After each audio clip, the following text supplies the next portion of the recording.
Hello বন্ধুরা, যে মিষ্টি ট্রেনিং চ্যানেলে সবাইকে স্বাগত। আজকে আমরা একটা নতুন ব্র্যান্ড করি গ্লাস রেলিং ডিজাইন নিয়ে এসেছি। দেখুন, টোটাল মেটেরিয়ালস স্টিলের যে মেটেরিয়ালসটা সেটা হচ্ছে 304-এর 16 গেজের।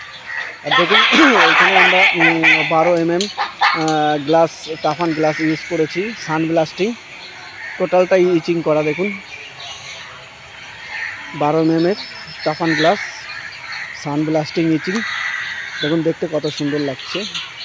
ভিডিওটা যদি কারো ভালো লাগে, লাইক, শেয়ার, কমেন্ট এবং সাবস্ক্রাইব করবেন। Thank you for watching.